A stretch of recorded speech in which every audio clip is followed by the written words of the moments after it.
Welcome to the Voodoo Power Podcast. Welcome to Plates of Pancakes. We're sitting down today with Donnie Kiefer. Coach Kiefer is the head football coach along with the head strength and conditioning coach for West Ashley High School. He is a back-to-back state champion in South Carolina while also being in the top 10 list of wins in North Carolina. Coach Kiefer was named High School Sports Report Coach of the Year in South Carolina and also named Friday Night Football South Carolina Coach of the Year in 2018. In his career, he's become known as a program builder for schools of all different sizes. He graduated from Lenoir-Rhyne University with a BA in physical education. He is also a member of the North Carolina Powerlifting and Strength Sports Hall of Fame. He still holds 25 top spots in the North Carolina record books. So welcome to the show, Coach. Appreciate it. Thank you. Glad to be here. Well, there's so much about your career that's interesting. Hopefully we can cover quite a few aspects of that, but we'll see how it goes. Sure. So, I'd heard you kind of talk about you always knew you wanted to be a coach. I mean, that was kind of like something you just knew. Yeah. Now, lots of people want to be a coach. I get that. That's a great place, a great job. It's something that a lot of people aspire to. Right. I kind of found that really good coaches like have an aha moment in their career that really just opens up the game at a different level that some coaches don't see. Can you think back to an aha moment you may have had somewhere along the way that helped open this game up for you? Well, I've always been a researcher. I've always been the kind of guy like as a lifter, as a player, everything that I've done, I've always taken it very seriously and really done a lot of research. I actually took my first head coaching job my first actual head coaching job was after I got out of college. I started a semi-pro football team. And I started it from scratch. University of North Carolina gave me a bunch of equipment and got together a bunch of former college players and all that. And we ended up winning the state championship in North Carolina. So I was the starting fullback and the head coach. So that was a different kind of thing. So that was a lot of fun, probably the most fun I ever had playing. But even then, I've always just been really driven. So, I did that. Then I started coaching high school football as an assistant for about 3 years and felt like I knew a lot. But then I decided, I want to be a head coach someday. So in order to really prepare myself, I feel like I need to get on the college level. And so I actually wrote a letter to the head coach at Davidson College, which was in the Southern Conference back then. So we were in with Appalachian and Western Carolina and Marshall and all that group back then. It was in the 80s. And just wrote him a letter to convince him why he needed to hire me, why he needed a strength coach, and that I could also be a position coach and that kind of thing. So I think that's when my eyes really got opened as to how much time and effort go into being a real coach, not just as a hobby, but as a profession and as a career. That's one thing about it. You see a lot of these guys and they're doing phenomenal things, but nobody stops and reflects at what time they're investing in helping to build these programs. Absolutely.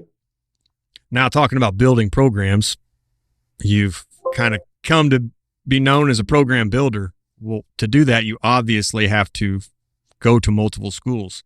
Right. So leaving a school that you helped create something at to go to a school that needs help, how did that work itself out?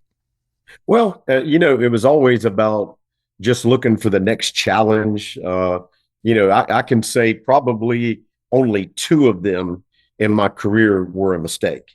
I really should have stayed where I was. And with me, like I've always wanted to go in and build something where people said it couldn't be built, more like that challenge kind of thing. So for me to go into a program and stay 2 years, 3 years, 5 years, and get the ship righted and get things in a really good place with good players coming back. I don't feel bad about leaving because, I feel like somebody can come in and keep that going, keep the direction going, keep the motivation going, that kind of thing. When I don't want to leave is when the program isn't going well. If say we've turned it around and then it starts to slip, that kind of thing, then I don't want to do that. That to me, that's the worst part. I don't mind leaving as long as I know the kids are coming back, that they're there, the talent is there, and we're not leaving the cupboard bare. Yeah. So the guy that comes in to take your spot, he has a good spot to start from. Right. Absolutely. Now, with all of your experience and helping to build programs, going to different places, what kind of advice would you have for a coach that is trying to build a program or maybe even turn a program around that the coaching staff there has kind of caused, and now they see it, now they want to fix it? What kind of advice would you have for a guy like that? Yeah, and that's a different thing. I mean, first of all, I think before you take a job, I think you really need to, again, research it. I think you need to go in and if they're not winning, like in my situation, all of the jobs that I've gone into pretty much, they were really bad. I mean, the records were bad. They weren't winning, that kind of thing. So the first thing you got to do is figure out, why are they not winning? You know, what's causing this? Did they just not have any players? Is the strength program really bad? You know, did the guys who are in charge not really know the game, or are they not really committed to it? You know, there's so many factors that go into it. So, you know, that's the first thing. Research it, and then find out if the people that are in charge of the school, the principal, the administration, all that, if they're willing to, athletic director in particular, are they willing to help you do what you need to do in order to get that program turned around? You know, whether it's getting all your players in football classes or whatever it is, you know, to make sure that you can have what you need. So that would be my biggest advice. The other thing is to really vet the coaches. Like, if you go in to a new program, and, you know, in high school, it's not like college. You don't go in and clean house and, you know, bring 12 new guys with you and stuff like that. So you got to really vet the coaches, and that's not an easy thing to do. Back when I was coming out of college, I mean, anytime a high school job came open as an assistant, now I'm not talking about a head job, an assistant, there would be 25, 30 people applying for that assistant coaching position. Nowadays, you have to look in the community. You have to go out and beat the bushes trying to find people. And then the other part of that is the people who do, I'm not saying all, because I've had some really great ones, but I've also had some that with zero experience think they should have authority and a title and be in control right from the get-go. So, you know, to me, that's delusional. But anyway, getting back to my point, I mean, you have to vet the staff that's there. And you got to be willing to cut some of them loose if they're not going to be good for the program, because you sort of alluded to this at the beginning of your question. I mean, sometimes the coaching staff is the problem. And, you know, if you go into a program and they've never won and they've never had a lot of success, but a lot of the same coaches have been in that program for a little while, to me, that's a huge red flag. That was a question I had in there somewhere along the way is, how many times have you showed up to a school and had it be an athlete problem? Like they just don't have the athletes. They're never going to win. What are the odds you walk into that more times than not? Really, really very little. I mean, you read it's, and I've said this before, it's almost never a situation where they just don't have the talent. Now, they might not have the talent to be a spread team, or they might not have the talent to be whatever you want to do on defense or whatever. That's where you have to be smart as a coach and go in and figure out, okay, what do I have? What are they capable of? And let's get these kids in position to be successful. You know, obviously as a coach, you've got to coach what you know. But I'm going to tell you, if you're a really good head coach that's really, you know, one of those guys that's going to dig deep, then you know defense and you know offense and you know multiple on both sides. To me, one of the worst things you can do is go in and say, hey, I'm a spread guy and we're going to run spread no matter what. You have no speed, no quarterback. So, you know, it's over when you get there. Or you go in and you're going to be like, hey, you know, we're a flex bone team, but you don't have a running quarterback that can play, that kind of thing. So I think you have to be very versatile. I think you have to be flexible, and you have to spend enough time with those kids when you get there to understand, who are they? What can they do? How are they in the weight room? How is their speed and agility? Do we have speed, or we need to be just a big 3 yards in a cloud of dust team? And whatever it is, you have to change your mindset and what you're comfortable with to do what they can do. And again, it's usually not about the talent. There's talent there to do something. You've just got to be able to pinpoint it. Now, how much maturity did it take on your part to realize that? That seems like everybody should know this, but I don't think everybody does know that. that you have to be flexible for the talent that's there and maybe go back on some of the things you want to do to help the athletes achieve success. Yeah. And if you really haven't done a lot of research into other systems, let's say you grew up in the wing T and then, you went and you were an assistant coach in a wing T program. Now you get to take over. So you're going to be a wing T guy because that's what you know. Well, the guys you inherit may not be able to do that. So I think for me, like when I first, when I was growing up, it was more late 70s, early 80s, and we were like an I formation downhill team and went to college and we were wishbone. I grew up playing tailback in a single wing in middle school and part of my high school career. So those are the things I knew, right? And then so even with that semi-pro team, I was telling you, we were like variations of wishbone, that kind of stuff.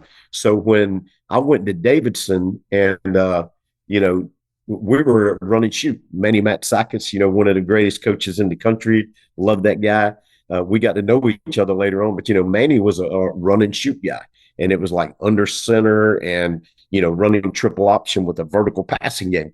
And so that's what our staff did at Davidson. And Kurt Signetti, who's now the head coach at James Madison, he was on our staff. So a lot of guys, Bob Guarini, who was in the NFL, and a lot of guys were on that staff. So I learned a lot about football in general, a lot about coaching. So when I went into my first head coaching job, which was in St. Paul's, North Carolina, we had some talent and they had been decent, but they kind of graduated everybody in my first year going in. And so I was like, okay, I want to do what I know. So, we went to that like run and shoot type look with the triple option and all that kind of stuff. And really, I was lucky because it really did well because those kids, they had played in a little bit of a wishbone formation. We had a quarterback that ended up playing Major League Baseball. So, he had an arm, that kind of thing. So I was kind of lucky in that one. But when I left that job, I think we went 18-6 in 2 years there. And that, right out the bat, I'm 28 years old. I think like, hey, I got this thing going on. And, little did I know. But so my next job, I took a job at a school that really was kind of decimated, had lost everything. They had been good some in the past, but not recently. And I tried to go in and do that same stuff with those kids and got a rude awakening. They just could not do it. We weren't very successful. That was the only program that I went into in my whole career that we weren't able to turn it around. So out of like 11 or 12 different schools that I've coached at, that one was the biggest disappointment. But I learned some good lessons, about being flexible, really truly understanding what kids can and cannot do. So that was a good thing for me. Yeah, sometimes it doesn't always turn out how you want, but maybe the lesson is more important at the end of the day. That's right. Now, so we've worked through, very rarely is it the athletes. We've worked through some staff. We've worked through different, areas so far. But when you walk in, how quickly do you take a note of the culture, and what are some of the things that you want to do to turn that locker room culture around as quickly as possible if you find it's not where it needs to be? Right. Well, I mean, that's a big issue. And, it's a lot easier if you go into a program where they've had success. Normally some standards have been set and the bar has been raised and that kind of thing. But like most of the programs I've gone into, they weren't very good. So it was a matter of having to go in and, just kind of getting the feel for it, laying out expectations early, right from the get-go. And I mean, a big thing with me, I've always been, strong into lifting. I've been a competitive powerlifter, bodybuilder. I've loved training all my life since I was 12 years old, all of that kind of stuff. So that's always been a big issue for me. So that's always been a non-negotiable. The minute I go into the door, we are going to be weight room warriors. We're going to love it. We're going to get after it, that kind of thing. But then the other things like, little things like kids being late for class, not coming to school if they wake up late and they don't feel quite good. So they're just going to lay in bed, or maybe talking back to a teacher, or not doing homework, or academics failing, that kind of thing. Those types of things are really tough because a lot of those issues come from a family and community culture. If they've grown up with that, and that's how their mom and dad were, that's how their brothers and sisters were, and that's not always the case. Sometimes mom and dad and grandma and grandpa were great, but this kid just decided to be a slacker. But, if that's the culture they've grown up in and that's their community and that's what they're seeing every day, that's a hard thing to turn. And you can't turn it overnight. So the only hope you have of turning a bad culture into a good culture, like you're not going to make like disrespectful kids respectful right off the bat. What you have to do is have something they want. And if you can let them see, hey, if I listen to coach and I do everything he's asking me, I got a chance to really be somebody, be something, even if it's just be the best high school player I can be. But now there's something out there. There's that carrot out there that, hey, maybe I need to do everything he's asking of me, because if I don't, it don't matter how good a player I am, I'm still not going to be on the field. I'm not going to get that playing time. So then that's, it's like having something that they really want and they really desire. That's what allows you to change the culture. If you come in and you're not winning, things ain't getting better. They're not, they don't have any better self-esteem than they did before you got there, then the culture's not changing. Yeah, you have to have something to offer. And I don't know that people realize that. You can't just bribe them with great posters and little talks in the hallway. You have to be able to offer something that's real and tangible to them. Right. And that's why, like I've always been really big on trying to get kids into college, getting them scholarships, getting them, whatever, sometimes like D2 where I played. I mean, so a lot of that is like packages, you get part academics, part athletic money, part, whatever, need-based money. So, but I've always felt, that it's my job. And a lot of coaches don't feel this way. I can tell you, especially in this day and age, a lot of coaches don't feel like that's their job. I'm gonna coach you up, get you as good as I can, and if a coach calls me about you, I'll give you a good recommendation. But they're not out there beating the bushes for these kids. And when you do that, and when other kids are seeing, hey, coach is really going to bat for these seniors. Hey, look, 3 of our seniors got scholarships. Hey, I want to do that. So what does that entail? Because that's how you get them to buy in. And that's how, it may sound a little bit like, oh, they're only buying in because they want something, but that's what we all do. That's what we all do with our whole lives. We buy into a certain profession because it's going to get us what we want financially or esteem or, notoriety, whatever it is. We're all doing what we're doing for something, not just for the heck of it. Yeah. And going back to what you were talking about, helping them get into college and scholarships and stuff like that, there's been this thought for years and years and years that if you're good enough, a college will find you. Well, no, that's not the case. Your head coach was working for you. You as an athlete was sending emails. Your parents were helping. I don't know that it ever was, if you're good enough, they'll find you. There was always somebody in the kid's corner helping them. And I agree. And you know what? Sometimes it's a coach from another school. And there's a lot of truth to that. A lot of truth. I mean, you're in the coaching industry. I think you would understand this. If you can build a relationship with a college, even if it's not with your own kids, and they trust you, well, now you have a better relationship to get your kids where you want them to go. Oh, absolutely. And, that's something I've always told our kids right up front. Like, I'm going to be honest with these colleges because I have a reputation. They all know me. I know them. I've sent them kids before. I am not going to recommend you if you're not a good student, a good person, a good player, and I feel like you're going to fit. Because these coaches, they're not wanting discipline problems. They're not wanting character problems. So, I let them know right up front, if that's you, I am not going to recommend you to the school.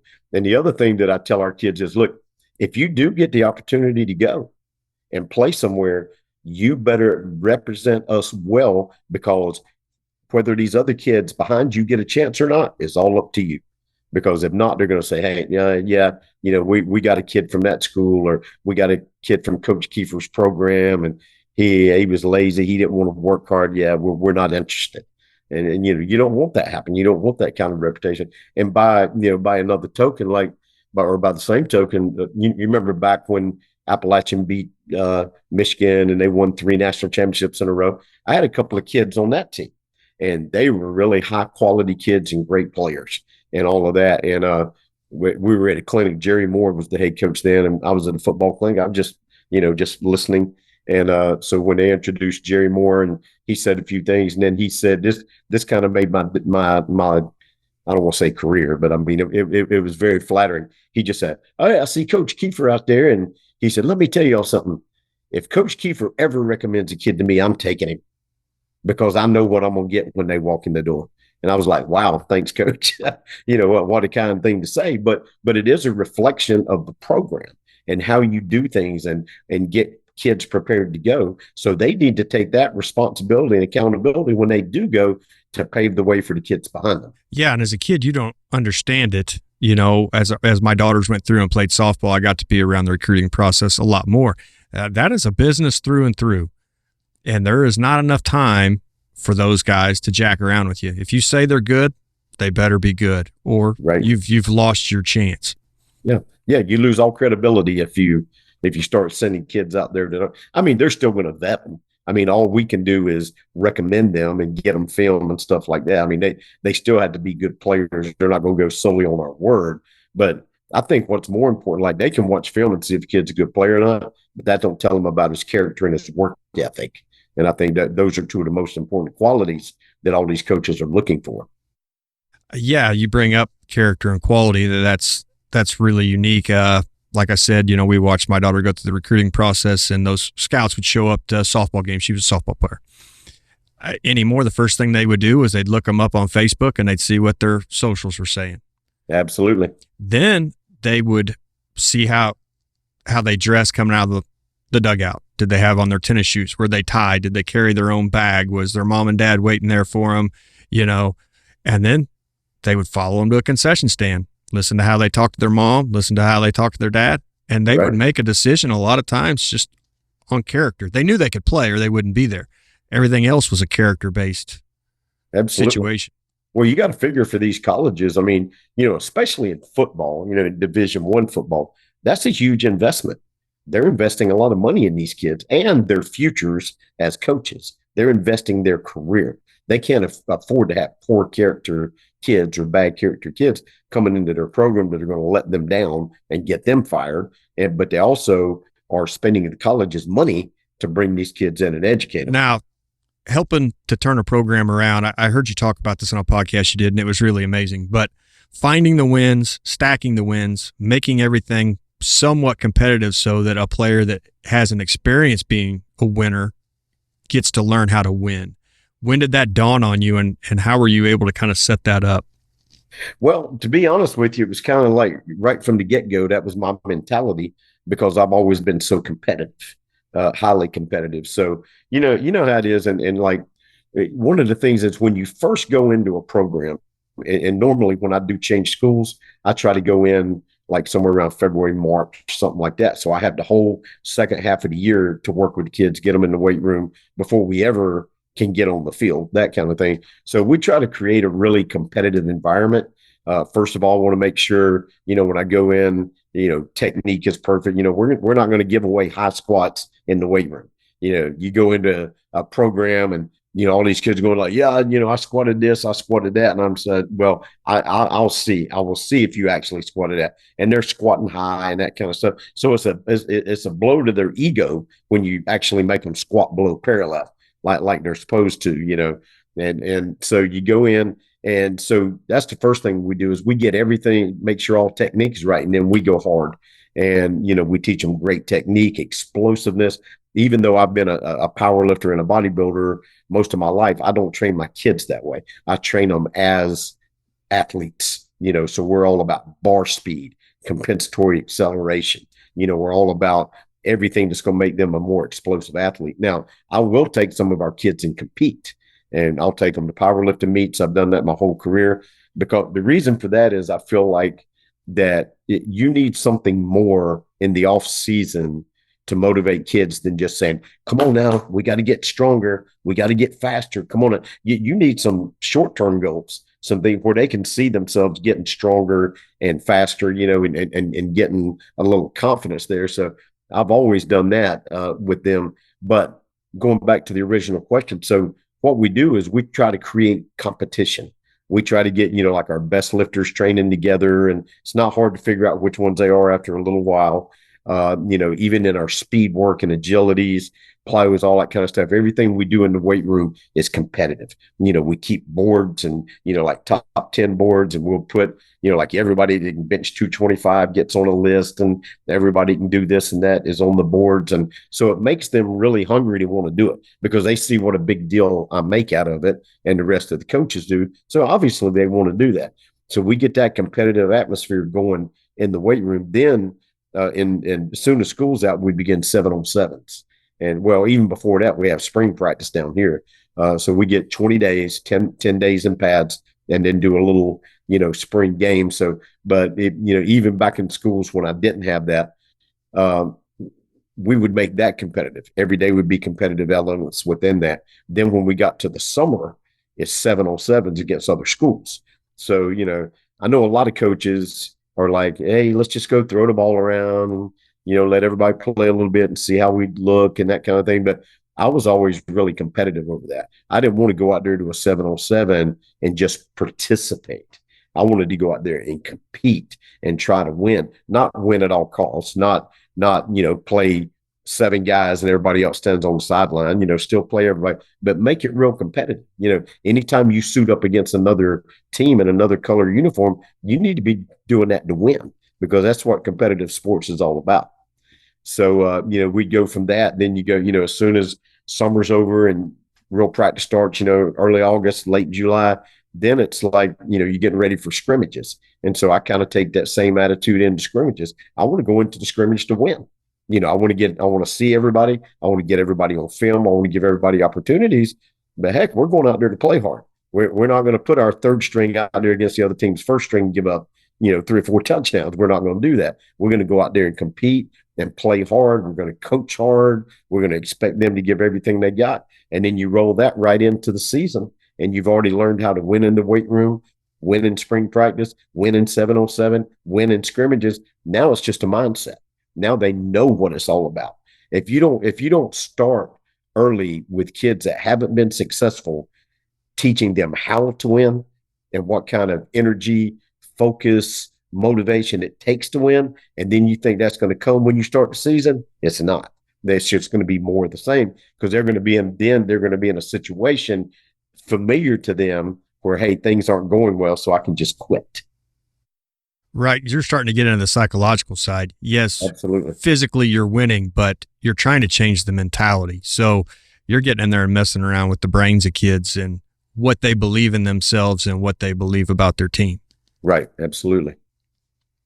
Now, we can jump back into some football stuff a little bit, but you got into the powerlifting, and that's an avenue I definitely wanted to talk about. But I listened to you a while back on a podcast, and you were talking about box squatting your football players. Mm-hmm. You seems to me like, just kind of listening, you're a Louis Simmons fan, West Side fan. You took what you needed out of the book of methods and you've placed it in your weight room.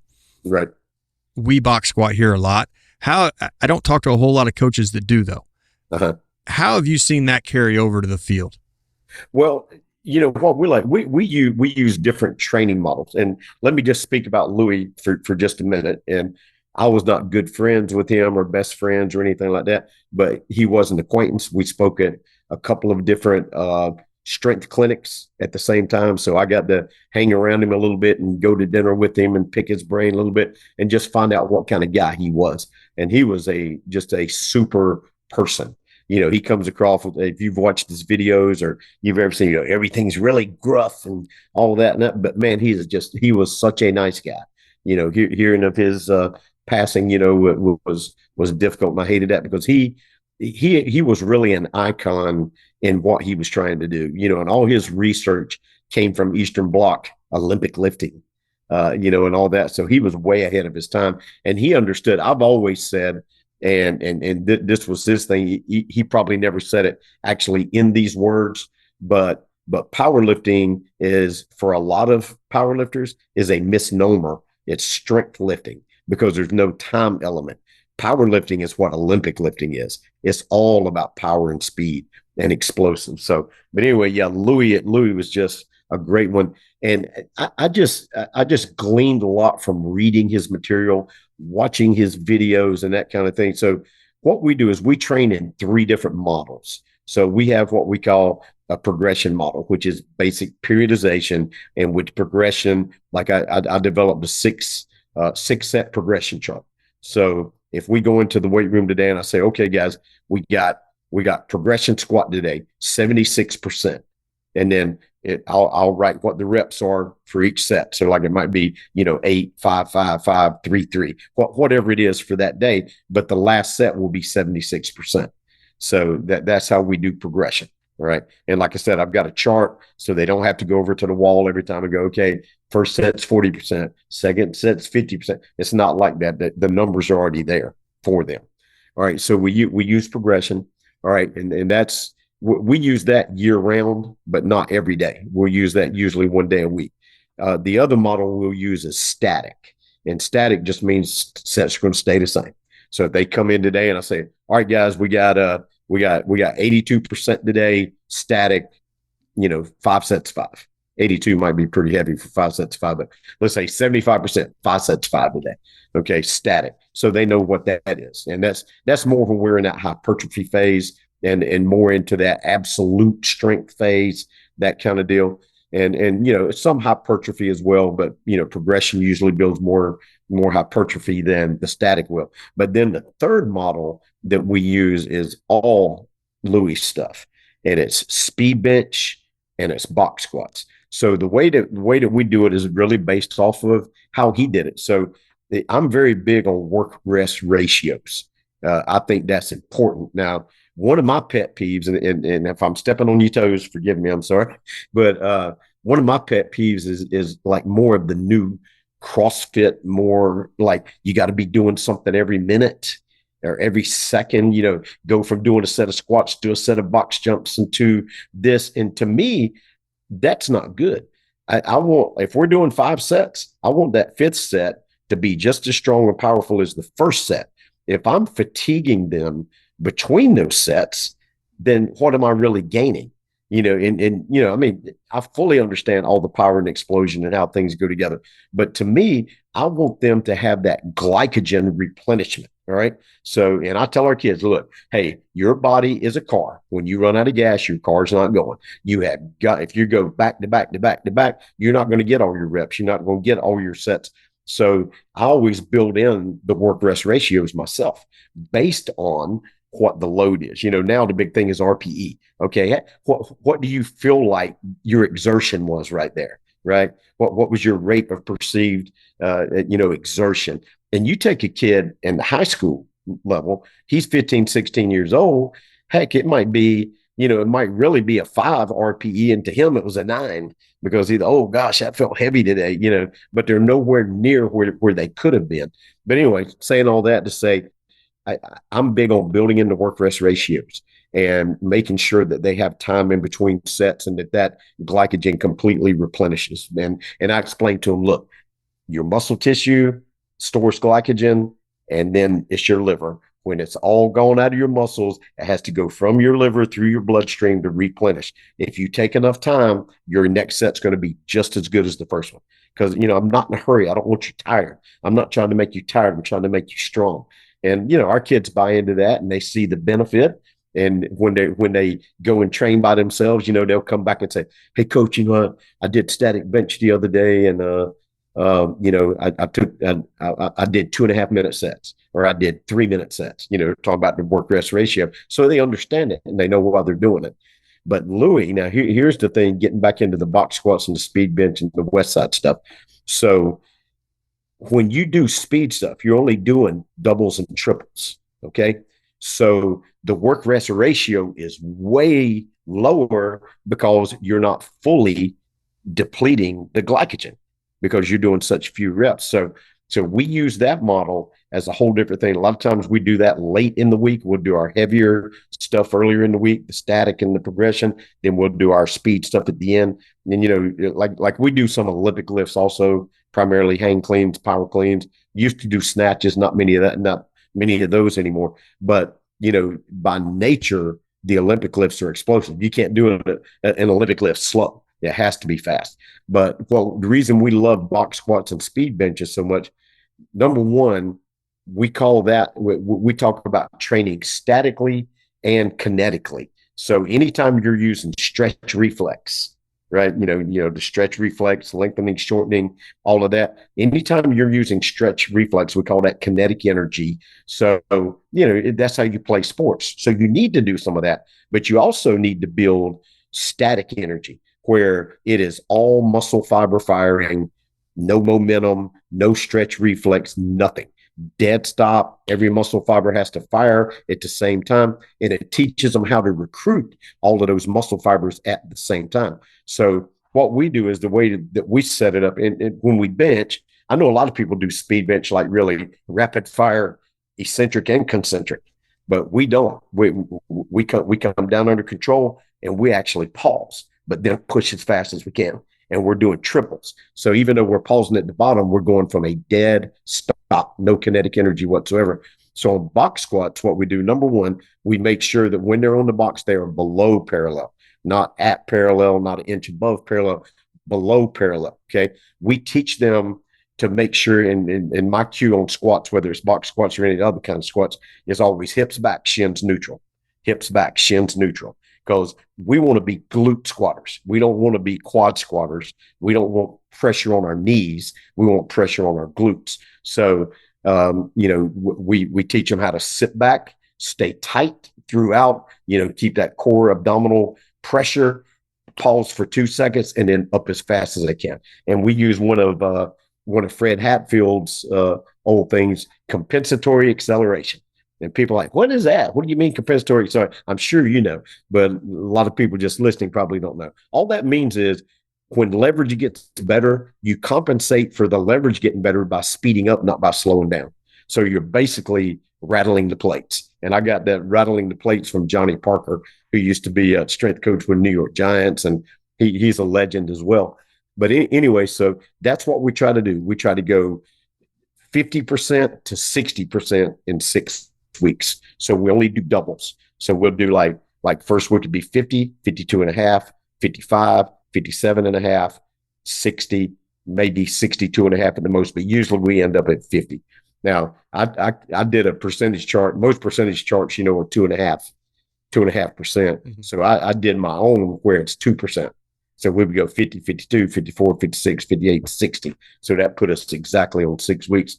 But yeah, the big thing is to make sure that keeping that core abdominal pressure tight, sitting, coming to a complete stop, and then pushing as fast as you can all the way through the range of motion.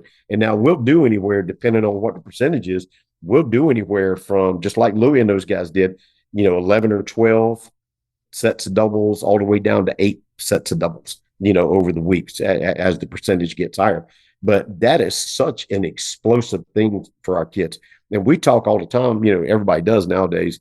Everybody talks about twitchy. Those guys are twitchy. We want to be twitchy. Well, it's all fast twitch. We're going to train everything that we do in our program, because football is a fast twitch sport, right? So everything we do is going to be ATP PC system, and it's going to be fast twitch muscle fiber development. And one of the best ways that you can develop fast twitch muscle fiber is by doing a less than maximal weight, a submaximal weight, but pushing it as fast as possible. And that's been one of my things, like my whole coaching career and lifting career for myself. And I know you've talked with Mark Hoover, and Mark Hoover is tremendous with all the power and speed and every bit of technology, man. He's a guru, and I really respect him and love listening to him talk. And we do some of the same sorts of things, but I'm not as much with the different apparatus and the different measurements and stuff like that, because when I was coming up, we didn't have that. So, but anyway, so that's how I kind of set my way of doing things and my methodology.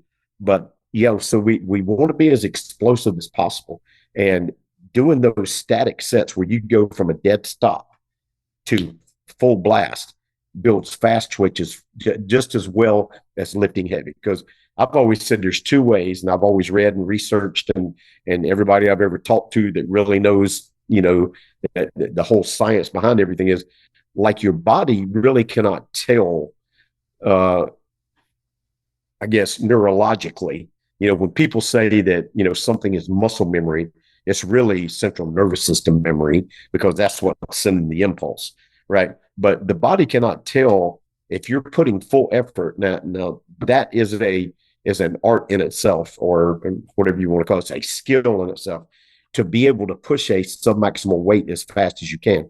But if you got a kid, let's say he's a 300 bencher, right? And so he can bench 300, all right?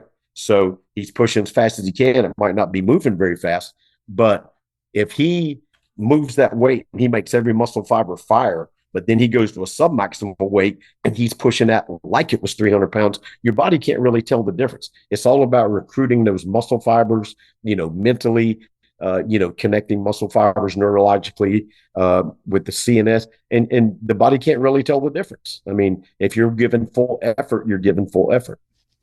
You're just kind of speaking my language there. There's a lot to unpackage, and I'll probably go back to a few other things, but Sure. talking about the way you box squat, the way you speed press, do you do a lot of pin presses too? Not really. I used to do them when I was, when I was competing. So, we try to be at different levels. Now, I will say this. I had a kid that this year, he's a 6'7", 300-pound lineman going off to play, but his hip mobility wasn't great. Once we got his hip mobility great, he could come out of the hole, but then he would kind of get stuck about midway. So I did a lot of pin squats with him. I would set the safety racks at different heights over weeks, so that he could be explosive from the bottom, started out at the top and worked our way down so he could really build that mid-range strength. But yeah, I know what you're talking about with pin press. You can build strength in a lot of different planes. Now, we'll kind of go back to some other stuff you were talking about with Louis and the speed work. Right. He got labeled a power lifter, and everybody just, that doesn't really understand his work kind of just looks at him that way. But when he was developing the speed squat, when he was kind of taking it from the Russians and kind of adapting to what he did, right. Everything was built on the phosphate system. That's why you did 2 squats. That's why you did 3 bench presses. It took approximately 7 seconds, then 40 seconds worth of rest, and then you were back at it again. Right. If he wanted to do lactate work, he would add a few more reps, cut down the work. I mean, he was working in these systems way before people now are doing it. It's kind of, he did so much buzzword stuff that just gets neglected. Velocity-based training, all of his speed, that was what it was all about. Amen. That's exactly what it is. Now it's the newest fad across weight rooms, maybe, but right. he was doing it in the 90s. I mean, he was probably doing it before that. I mean, yep. you talk to Matt Winning or some of those guys that lifted with him, and what that did for their max effort work was incredible. And you just gotta research it out to find it. I guess, like Solomon said, there's nothing new under the sun, That's right. Yeah, so, you're right. I mean, that, your point is well taken. VBT, I remember when the velocity-based training became the newest buzzword. I don't know. I mean, I know people were doing it, but it really became a big deal 10, 12 years ago, and people were posting about it. I said, we've been doing VBT for years. We just don't have a device to measure it. Back in the old days, I coached at East Carolina with Jeff Connors for a little bit, and we had some Tendo units that would measure velocity and that kind of stuff. But I mean, it's much more advanced now, and it's great, with some of the devices they have that go on the bars and stuff like that and record immediately for you. But we've always been into that. And I credit Louis with that, because I read all of his stuff when I was young in my career. And, like I started, my first powerlifting meet was in 1982. So, that was when he was really getting that West Side thing rolling and, all of that. So, yeah, I give him a lot of credit for anything I've ever done. It's just a matter of adapting, taking the good and putting it into your program. I mean, what a lot of the stuff he was saying will work. You just have to adapt it. You could use the same for sprinting. You could break down a conjugate method, and now you're running your sprinters that way. You got your max effort work. You may have a day that's not. It's just being creative and figuring out what works for your program. Yeah, exactly. And to your point, talking about with the sprint work, I mean, like when we do speed work, it's speed work. It's full effort, full recovery. We're not rushing them.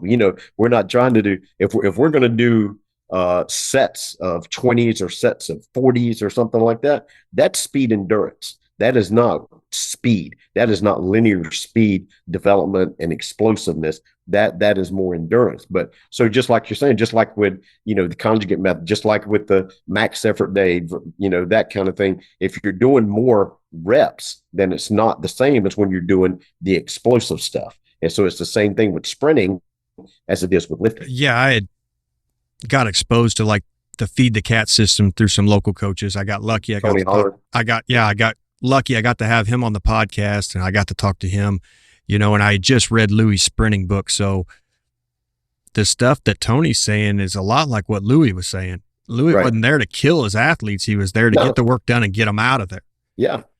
I mean, that's coaches are notorious for training the wrong energy systems and training the wrong fiber types for what they're trying to. I mean, let's be honest, just like with Tony stuff, fast and quick and let's get out. How many coaches that are just everything's just drain, everything's a grind. If everything is a grind, you're probably not getting fast and explosive. I'm not saying there's not a time to grind. Sometimes you do.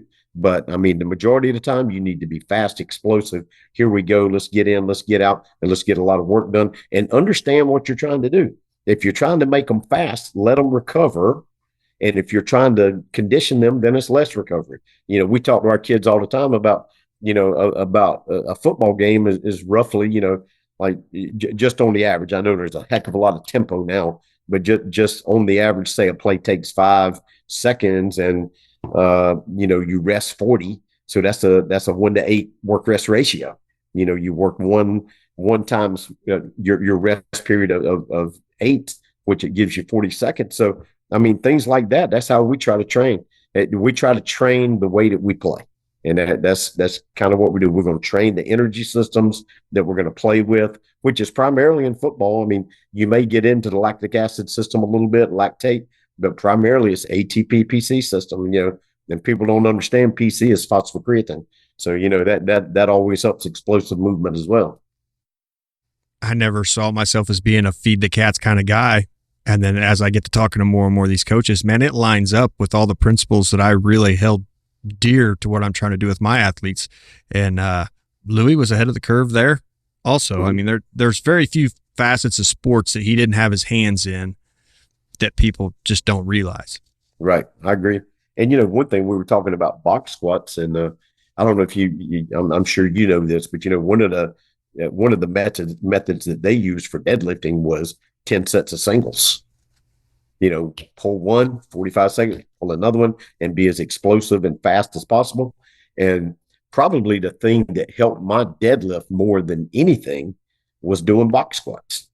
And that goes back to, when I'm talking about, I was talking earlier about how you're going from a static position, right? So some athletes, like offensive linemen, for instance, all right, they don't get to load up and then go forward. All right. So, I mean, they got to go from a static position. So that's one of the reasons that we train that way. So one of the things that you're talking about when you're talking about box squats, going from a static position for power lifters, not so much football players right now, but what is a deadlift? Deadlift is the only lift that you don't get to feel the weight and you don't get to create kinetic energy. Everybody tries. They'll try to, hips up and try to do something to generate some kind of kinetic energy, some kind of stretch reflex. But technically, the deadlift is a static pull. You're going from 0 to wide open right now. And doing box squats teaches you that. Yeah, once, that's a tough spot you're in. You got to get the deadlift form right. And then once the form's right, then yes, it's all or nothing. The weight's either going or it's not. Right. And you don't get to feel it. Bench, you get to feel it. Squat, you get to feel it. With deadlift, you feel it when you pull it. Now, we deadlift here. I know a lot of schools don't, and I'm not out of school, so I'm able to. But what I found was you're talking about a box squat. To teach the kids, we used a box deadlift. That seemed to just do wonders. And then we can take that right over from the box deadlift. We can take that right to the wall, and now we can start working on wall starts for our sprint because their hips are working better. Their hips are coming through faster. That hip hinge seems to be quick. I don't know if you've ever done anything like that or not. That might no, I've not heard of that, but that's very interesting. Yeah. And I'm not taking credit for it. That's a Louis Simmons deal. Right. But a lot of those kids don't understand the hip hinge. They don't understand that the deadlift and even the squat is bringing your hips through. Right. you put them on a box like that, and you don't tell them to stand up. You tell them to shoot their hips forward. Right. Absolutely.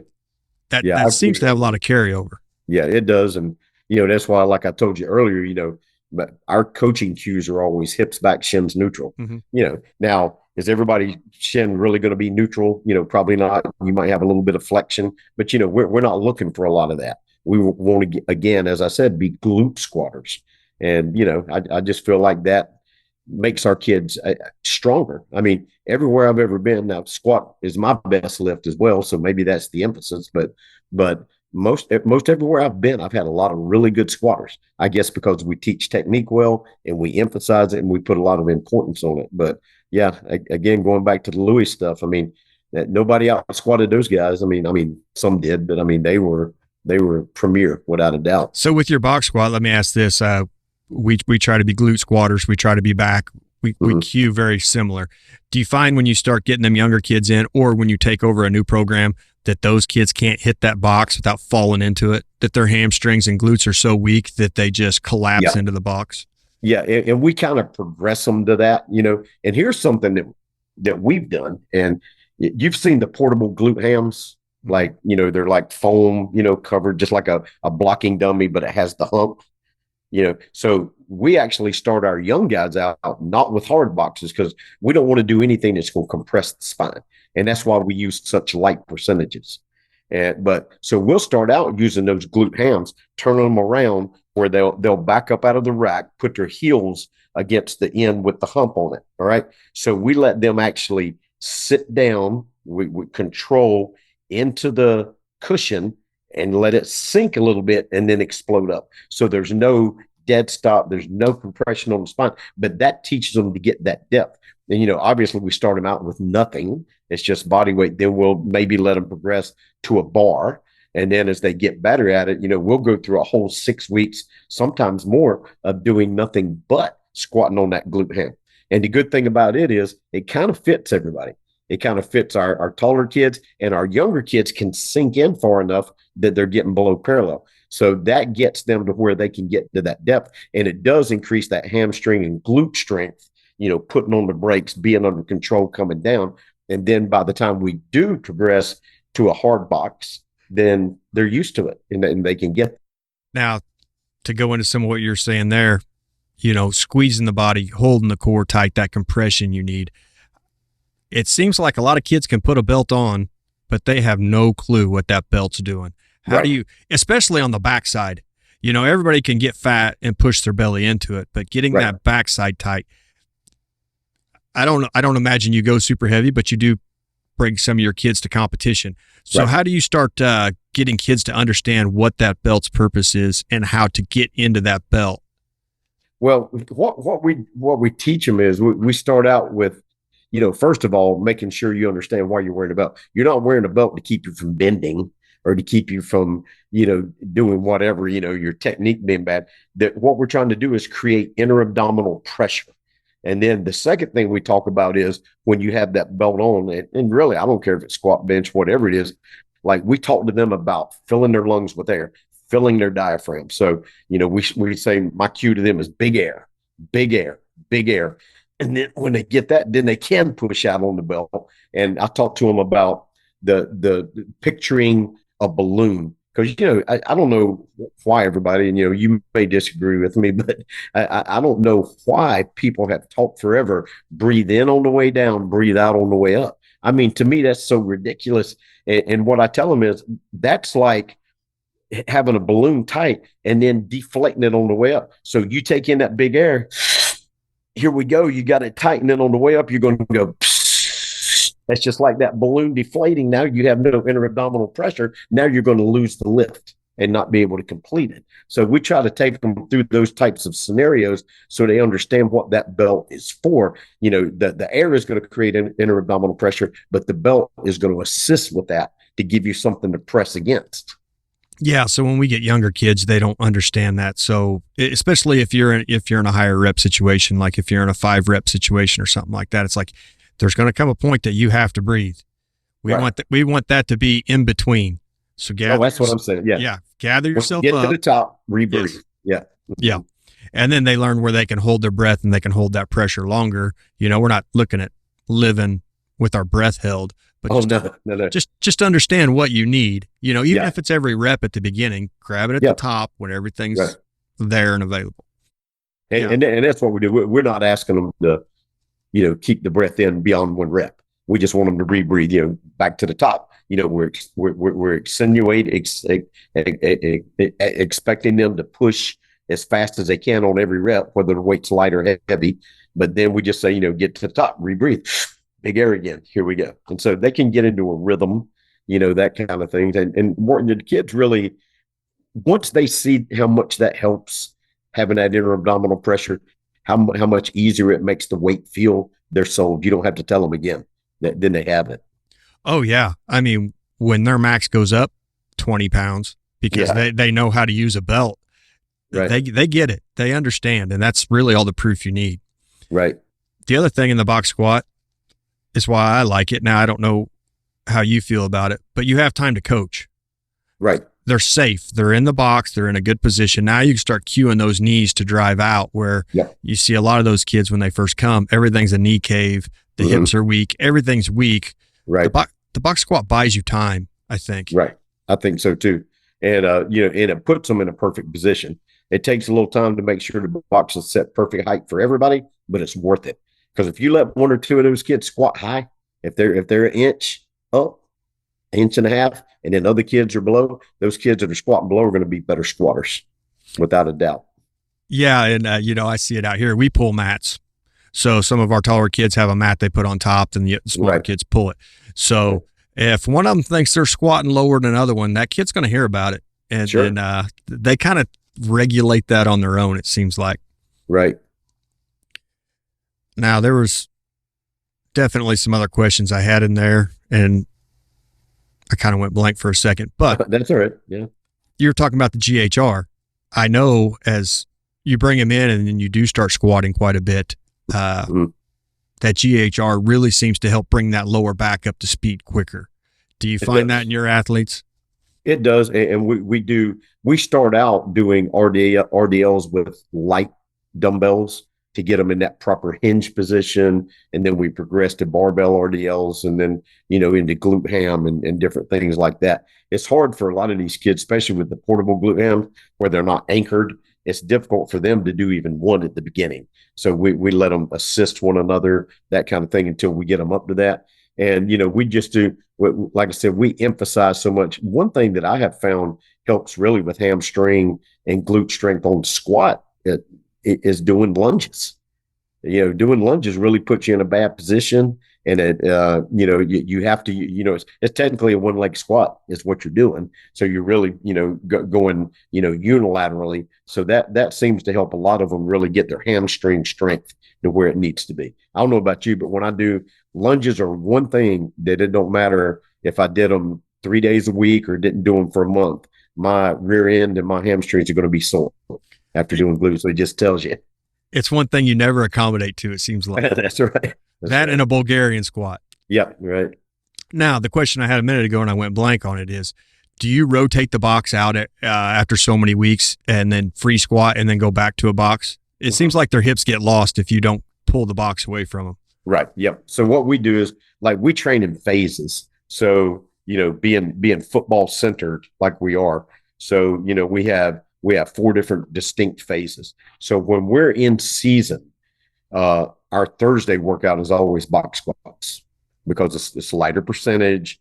We're only doing doubles. Now we won't do like 11 or 12 doubles in season. We might do 6 doubles, like that. So we're not doing as much volume, obviously, because so much wear and tear on their bodies. So but we'll use boxes throughout the season, and we usually will begin them about midway through summer. We'll start doing box squats and start focusing more on transitioning more from absolute strength into power. We do that actually start transitioning into power really in May. So May, June, July, August. Now we're transitioning into power, that kind of thing. Now, from the time the season is over, when we finish up and, whether we win the state championship and, and we're playing mid-December, or whether we get beat in the first round and we're might be done in the last week in October. Whatever that is, we're going to give them like a back off week. We're going to kind of back off, give them some recuperation time period, and then we're going to go back into where we're actually doing progression squat one day and static the other. So now we're free squatting both days, and we won't really transition back into that until we get to May again. So it's about half the year, I guess you would say, if we go May, June, July, August, September, October, November, somewhere in there. So we're going about 6 or 7 months where we will do box squats one day, free squats one day. All right. But then when we get out of the season, then we're free squatting till we get back to that point again. Now, this may just be more of a powerlifting background. I'm not sure. Do you change their stances to hit different spots on their hips? Like, will you get them wide to get the outers and then narrow them up to what's not as much, only when they're first learning, because, I know one problem that a lot of strength coaches have is that, we don't want our guys squatting wide. We don't want our guys squatting too narrow. We don't, to be honest, if you're going to get the best out of a kid, you need to let him squat where he's the most comfortable and the most powerful, because this and I know this. When you get on the field, your body is going to adapt to where you have the most power. I don't care if it's to jump. I don't care if you're an offensive lineman driving somebody. Your body is going to compensate, and you're going to be in the width that you need to be in for you and for your individual biomechanics. Everybody's not the same. I've seen coaches that want everybody to high bar squat with, 18-inch stance. Some people just have no mobility that way. They can't squat that way. I've seen other guys that want everybody to squat wide. Everybody doesn't have strong glutes. If you don't have really strong glutes, you're not going to be a good wide squatter, that kind of thing. So I've always we'll teach them, we'll experiment, especially if the kid's having problems and their lift isn't going up, or maybe they can't reach depth, or whatever the problem is, then we'll examine it with them, video them, all that kind of stuff. And then we might start tweaking their stance a little bit, and then, let them get to where their comfort zone is so that they can be the most explosive and the most powerful. And I know we've talked enormously about squats, but I think a lot of schools do them. A lot of schools do a lot of them. And there's just certain things taken for granted that they think the kids know, and they just don't know. And you kind of hit on it there. A lot of kids just don't understand where to carry that bar.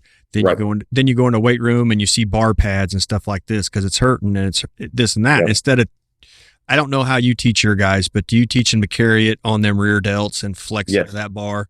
Yep. I think that just gets taken for granted. Just get under the bar and squat, and we'll tweak your legs and we'll do this and that, but nobody ever shows them how to carry it. Right. And the thing that we try to do, high bar squats have to have their place, obviously. I would rather do front squats if we want to carry the bar high. But so, the way I teach it is, I'll have somebody demonstrate, pull your arms back, and I'll show them where that ridge is between the traps and the anterior, posterior deltoid, and show them how to set it there. And, I talk to them about, we don't want it up on the traps. That's why it hurts. Definitely don't want it on the vertebrae, that kind of thing. But the thing that I try to point out to them, and what gets them, is not getting past the pain point because they don't have it low enough on their shoulders. What gets them past it is when the weight feels lighter because it's more centered. So now they have better leverage because the bar's not up here wanting to tip them forward.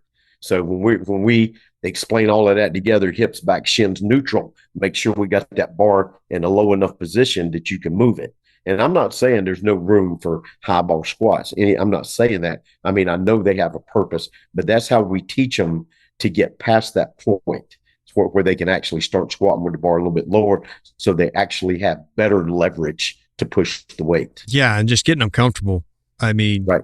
It's every kid you see, if they don't have any direction, they want to carry it high up on that vertebrae, and then the next day they're bruised. They can't carry much weight. It's balancing on a bone. And they learn to hate squats. Yes. Because it hurts. Yeah, the two things that make them hate squats are the glutes and hamstrings, because depth and where they carry the bar. Yep. Now, as far as we've talked some pretty major lifts, but where do you throw some accessory work in there to kind of help your athletes? Yeah. So what we try to do is we try to make sure that we don't, if we're doing, any kind of auxiliary lifts, assistance movements, we try to make sure that it has a specific purpose. Either it's to create better mobility, better flexibility, better, path of movement, plane of movement, that kind of thing, or that is specifically to help a core lift. So for us, our core lifts are, squat, bench, clean, and we will deadlift through the winter. We don't deadlift in season. We will, but we use trap bars. We use hex bars. So, but in the off season, in the winter, when we're really trying to build, hypertrophy and some absolute strength and stuff like that. Plus, I let some kids compete because they like it. It's a motivator for them. And those are some of our best players. A lot of people say, well, we're not training power lifters. No, but funny thing, our best power lifters are also our fastest guys and our best jumpers and, great with agility. So, true power lifters, as you know, a true power lifter is a great athlete. Now, there's a lot of people that power lift that might be big and slow and all that kind of stuff, but really good power lifters are explosive athletes. So anyway, sorry I got off on that tangent. But no, it's okay. It's great to clear that up because people see a powerlifting program and don't understand the science behind a lot of it. Now, I'm not saying every school should go be powerlifters, but somebody like you that understands it, you did clinics on it, you competed on it, you understand, I guess would be my next question is you've made it to a point in your career where you really understand the trapdoors of your program, of how to include powerlifting. How long did that take? Well, really none for me because, I had done it forever. So, I mean, it was just part of who I was. What I had to do was get better and better at thinking about bar speed, velocity. But, luckily I got to grow up, being tutored through Powerlifting USA magazine and other things by people like Fred Hatfield, who already understood all of that speed science and things like that. And people like, West Side and Louis and those guys. So it wasn't difficult for me to start out, being able to incorporate the powerlifting, but it really wasn't difficult for me to start incorporating the speed portion of it once I kind of learned it and figured it out myself through research and all of that. Because I mean, I never felt like, even though I was a power lifter, I mean, I was a good football player in high school, played college, played semi-pro. I was always fast, all that kind of stuff, but I was strong. And back then I didn't understand, well, I'm strong and I'm fast because I'm fast twitch. I didn't understand that. I just thought, well, I work hard. That's that's why I'm fast and strong. But, as I began to be able to research more and study more, then begin to understand muscle fiber types, energy systems, things like work rest ratio, then it became more important to have a synergy between all of it, between the Olympic lifts, between the plyometrics, between the power lifts, between hypertrophy and doing, like max effort type things with assistance work, building volume, that kind of thing. So it all came together over a period of time. So I don't know if there was ever like just an epiphany, because I just felt like it all flowed for me, kind of right from the get-go. I had to learn some of why some of those things work, but once I did, it fit. Yeah, and I'd heard you talk about this before, that when you were coming up and you were trying to figure this out, you had to write letters to different strength coaches to get help and advice. I mean, it wasn't a YouTube click away. Right. And then so hopefully you got an answer. Well, then they had to read the letter, send the letter. It would take months a lot of times to get an answer to one of your questions. Absolutely. I mean, I remember when I was in high school, probably 15. And, when I look back at this, I think, wow, the way the world is today, you have immediate access to anybody. You can look up any university, find the strength coach's name and send him an email, right? I don't even know how I got these guys' numbers. I don't even know how I found out who they were, what their names were, how to contact them, what the address was. But anyway, I did. So, but one of the first ones I remember that got back with me like almost immediately, like within a week and a half, I had their entire off-season training manual was LSU. Now, it wasn't Tommy Moffitt. It was, way before his day because I'm old. But they sent me, they sent it back to me. I said, hey, can you help me? I've got a real passion for training, and I'm a football player, and I'm getting ready to go off to college and play, hopefully here in a couple of years. And can you help me? We don't have, nobody had weight training back then. I mean, we had a universal gym, like a universal machine. I don't know if you even know what that is, like the little selectorized stuff. So we had that, but nobody had a strength program. So I wrote to them and said, hey, would you please send me something? Can you send me your manual, anything? And bang, I got it. And man, that was like a Bible for me for a long time. And but yeah, I mean, I think you have to do that. And it's amazing now how easy it is to get information about anything. And in some ways, to me, I don't know that it's better. Well, I don't know. That's ridiculous. Obviously, it's better, but there's so many varying opinions out there and so many different ways of doing things that if you're not careful, if you're a young strength coach, you can really be confused very quickly because you really can't be a jack of all trades. You can't be part Olympic lifter, part power lifter, part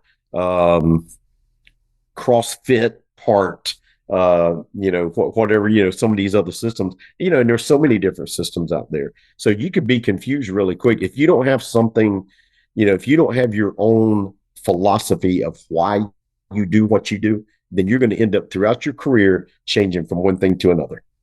And it's going to be, you're never going to have that set standard. That's one thing I can say is that even though I've learned and tweaked and added, I have never wholesale changed what I believed in. I still feel like being strong is a very good thing. I really do. And I'm not saying you got to be a power lifter. I'm not saying that. But being strong is a really good thing for injury prevention, for force application. If you're going to put force into the ground, you got to have some strength and some power to put that force into the ground. But I just believe in what I believe in, and I'm always wanting to learn. That's why I love listening to people like Mark Hoover and Tony Holler and guys like that. I want to hear their perspective. I want to learn and glean some stuff from them. But then there's also certain things that I believe in, and I'm probably not going to change.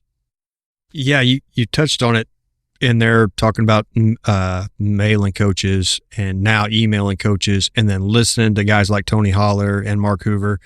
That's the one thing I found out. I mean, this podcast was kind of an accident how it got started, and it's been wonderful. But people are really good with information, especially in this business. You could email some other people in a different business, and they won't help you at all. But right. This business, everybody wants to share and try to help. And you can't say that about a lot of things. I agree with you. You have to know what you want so that you don't travel and chase every fad. Right. But it's really incredible how much people try to help each other in the strength and conditioning world. It is. And it's a real fraternity if people will let it be.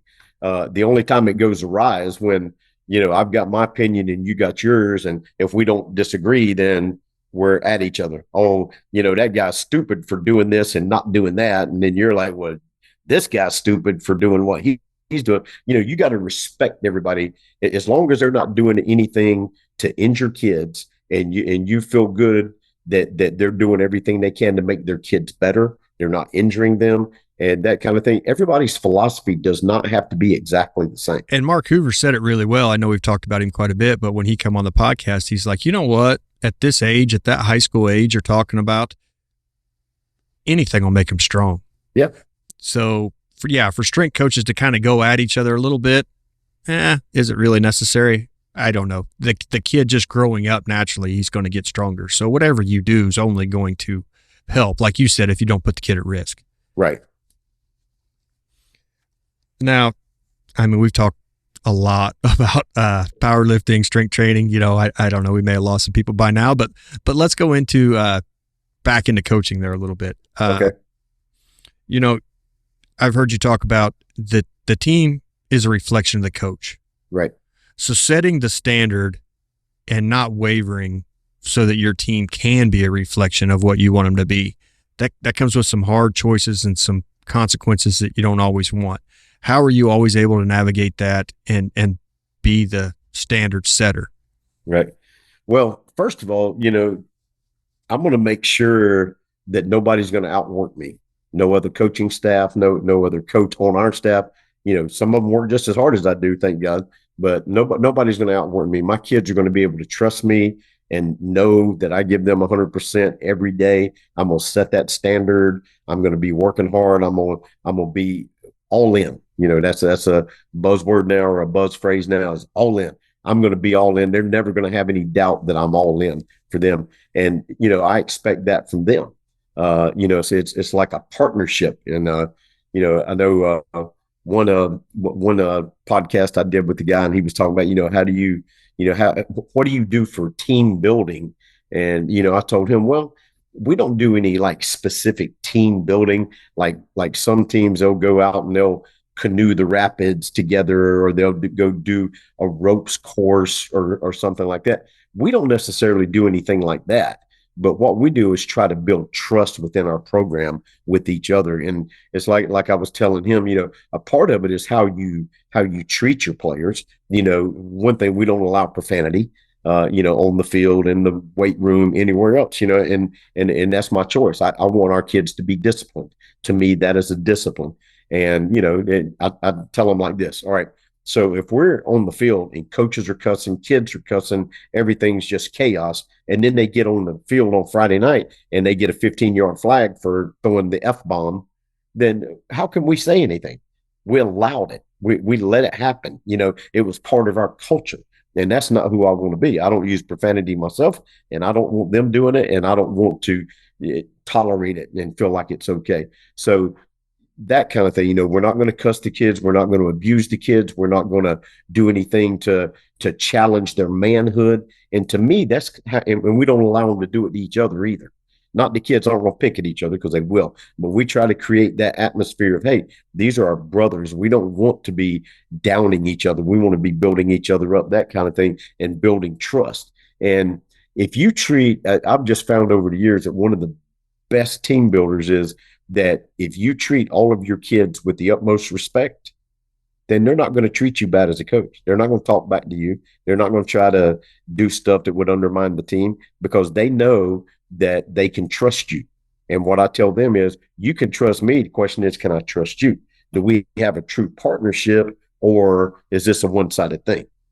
So that's one of the biggest things to me, as far as trying to change a culture, or trying to, like you were talking about hard decisions. I still have to punish kids. I still, one of my favorite kids last season, I had to kick him off the team because he just wasn't coming to school. He was coming to school and smelling like reefer and stuff like that. And I gave him every chance and spoke with his parents over and over and over. And finally came to the point where I just had to say, look, I love you and I'll always love you, but we're just gonna have to part ways.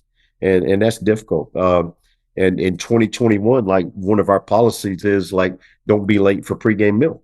So we have a pregame meal in our cafeteria, and the kids are expected to be. We're going to start at 3:30. We get out of school at 2:45. So that gives them 45 minutes to do whatever they got to do and be in that. And we always have like a speaker come in, and we have food and that kind of thing. So we want to be sure that we're respecting the people who are investing in us with food and word and that kind of thing. So best player, man, he was all freshman team defensive back at VMI this past year, phenomenal athlete. So anyway, he came late. It was only by a minute or two, but our rule was, if you're late, you're not going to start. And I didn't quantify it. I didn't say you won't start, or you won't play the first quarter, or I said that, you just will not start. You got to know that. So that was the rule. And sure enough, we were playing one of the stud teams down here, Summerville. I don't know if you've ever heard of Summerville, South Carolina, but John McKissick has the most wins high school coaching in America. I think he had 800 and something wins at Summerville. So it's a tradition-rich program. So, here this kid is, and he's broken the rule, whether just not caring or it didn't matter why. If I would have let that go, and I would have said, yeah, but that's our stud, we got to have him. We can't sit him out.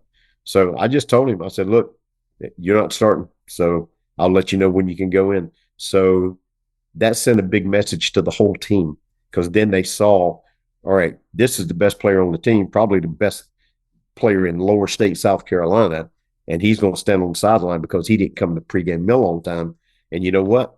We were up 21-0 on Somerville before I ever put him into the game. And so that spoke volumes, because then, that kind of respect that you build for the team, respect the program. It's not just about individuals. Respect our program. And, we went on to beat them like 35-13 or something like that. And it was just, I think all the kids like, ding, that bell went off like, hey, coach ain't kidding. No one is, we don't have anybody on this team that's not expendable. Everybody is expendable.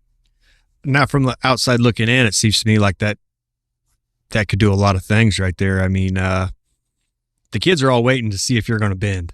Right. Because they know, well, he can get away with it. Well, he didn't get away with it. Well, then now you go up 21-0. So now you're telling the kid, what? I may not have to have you to win these games.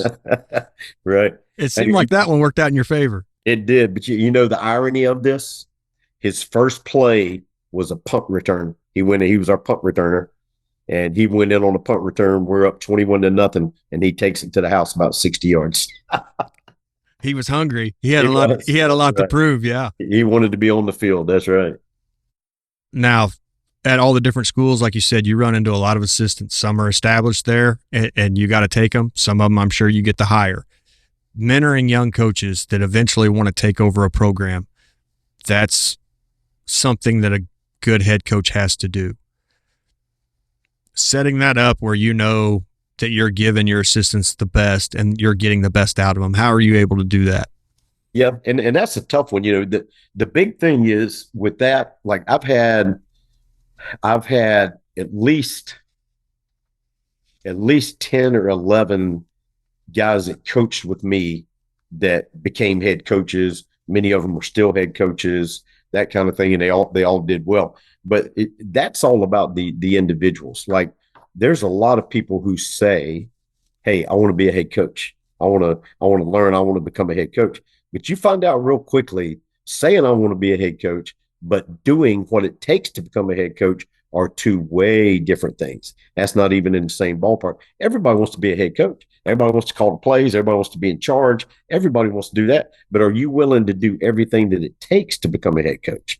And, I was passionate about football from the time I was 6 years old. That's all I ever thought about. I didn't just one day wake up and go, oh, hey, maybe I'll be a football coach, that kind of deal. So it takes a tremendous amount of study and work, a lot of grunt work, all that kind of stuff.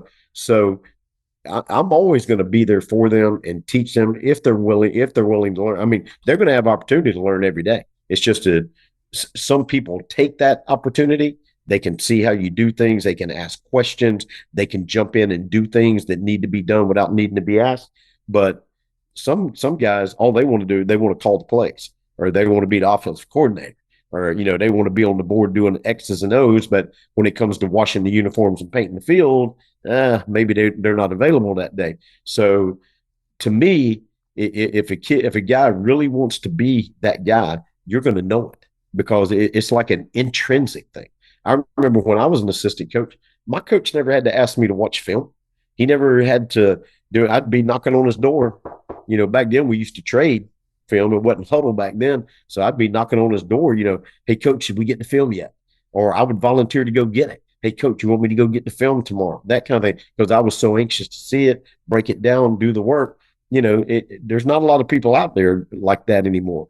But I will say this, the guys that I've had and still have right now, like the guy who's my defensive coordinator right now, he played for me in high school. Then he went on and played college football. Then he coached for about 8 or 9 years, and I finally got him to come be the defensive coordinator with me here when I took this job, and he's tremendous, super organized, super dedicated. I mean, it's just like night and day between a guy like that and a guy that just has a dream. You've heard the saying that, what is it, like a dream without a plan is just a dream, something like that. But anyway, you can't get there if you don't really have a plan to get there. And, and this guy and other guys that I've coached, or that have coached with me that became head coaches and good ones, they were that guy. They had a plan. They knew what they wanted to do, and they were willing to take the steps. Too many people nowadays, they want to jump over all the steps right to the top. And I think you see that at all levels of sports, not just football. Everybody wants to be in charge right away, and they think they've earned it when they've really, a lot of them have never proven anything yet, even at the high school level or even at the middle school level or wherever it is. So that's a hard thing. And like you said, you don't always get to just come in and just say, hey, I need to bring some guys with me. And, you got an administration that has to hire people for you. Then you have to have the guys that you do have to really be committed to it. They can't get tired of it. They can't, there's a lot of coaches nowadays, like if they don't agree with how you do things, then they don't want to do it anymore because that ain't the way they would do it. Well, that's part of being an assistant coach. When you're an assistant coach, when I was an assistant coach, when the head coach was the head coach, he set the standard. We were going to do what he wanted to do. And my job was to do what I could do to help him get his plan, accomplished. But there's not as much of that anymore. We've talked a lot of football. We've covered a lot of bases, but everybody knows you as a football coach. They know you as a strength coach. How do you shut it off? What do you do with your family? What do you do to take a break? Gee, boy, I'm not a good one to ask that question. I'm kind of 24/7 and, I don't know if you can see this, but this is every day for me. I don't know if you can see that, but this is every day, 365 days a year. And it's kind of my hobby. And, I am not good at pulling back and relaxing. That I would say that's my biggest fault, is that I'm so almost consumed by it. I love my family and I do things, me and my wife do stuff together all the time. My kids are grown. I've got a grandchild that lives with me, that kind of thing. So, we do things, but I am not good at just pulling away. It's just, I probably need to get some therapy on that and learn how to do it. I guess it goes back to, if you find what you love, you never work a day in your life. Exactly. Absolutely. Well, Coach, I know how busy you are. So, and then you're even an hour ahead of me out there. So for you to take time in your evening that you could have spent with your wife or drawing up plays or whatever, I really appreciate it. I think it was a great conversation and I was super excited to have it. So thank you for coming on. Oh, I appreciate it. I appreciate you contacting me, and, I love to talk about this kind of stuff. And, it's like anything else. Not everybody's going to agree with you, but it's like going to a coach's clinic. If you can get one little thing from it, one little nugget or one little idea, then it makes it worth it. I know I seldom listen to anyone, and I listen to a lot of podcasts. I watch a lot of YouTube videos. I'm researching something all the time. If I can just get one little nugget, it was worth it if I spent 2 hours doing it. So that's just my take. It might be something that really opens up a door for you, or you may hear it the first time, you think, oh, that's crap, I ain't going to do that.